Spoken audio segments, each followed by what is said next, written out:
For our prime number segment here on Cold Hard Football Facts on TPN, Butch Stearns and Kerry Byrne.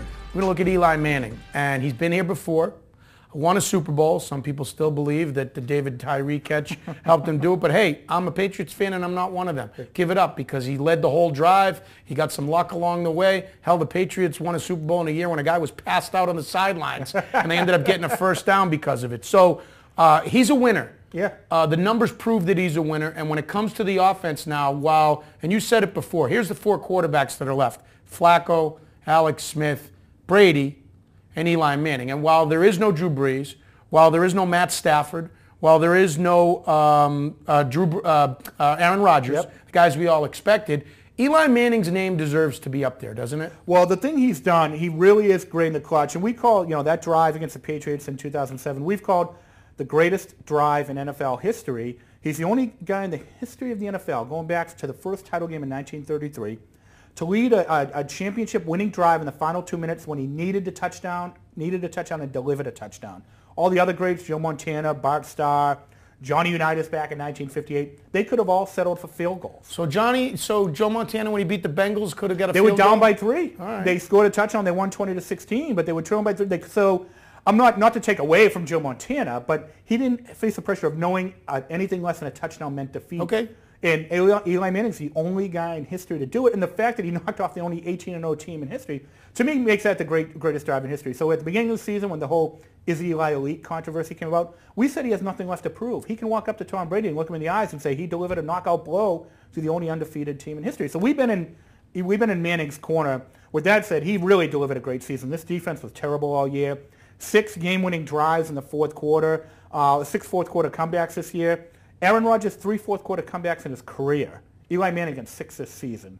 So it tells you this guy is a gamer. He's a big-time performer, and now his team's on the verge of going back to the Super Bowl. Well, the other thing I find interesting, 2 things I want you to talk about. Him against Brady, number 1, and number 2 is sort of the Jekyll and Hyde Eli. Let's start with the Jekyll and Hyde. He's still at this point in his career, I think 4 years in, 5 years in, whatever it is. Eli Manning, five now, I think. Okay. Yeah. He's still at this point in his career will be the guy that'll throw 2 interceptions at the worst time in a game. But when the game's big, he won't do that. That's the Jekyll and Hyde. By the way, eight years. Where I was a little bit off. I apologize. Has he been in the league for 8 years? 2004. Has he really? Came in with Ben Roethlisberger. Remember, that just came to me. That's right. And So, the Chargers traded the whole thing with Drew Brees and all that. So why, in your opinion, is it that when the games get bigger, he plays better, or the bad Eli doesn't show up in the big games? Well, you see these guys who are, and a lot of it's the eye test, right? But we can quantify it with, fourth quarter numbers. But he just looks unflappable. He's a guy who doesn't start running around crazy, and you see it in Tom Brady. You definitely see it in Eli Manning, and you even see it in his personality. When do you ever see him excitable? And I think that's where he's different than his brother. Not that Peyton Manning's not a Hall of Fame quarterback, but we've seen more big fourth quarter moments out of Eli than we have out of Peyton, I would argue, including the Super Bowl drive, including a bunch of games this year. I just think there's something about his characteristic where he's able to produce. And by the way, this year he's got some really good weapons around him. Victor Cruz comes out of nowhere. Hakeem Nicks has been probably the offensive star of the postseason so far.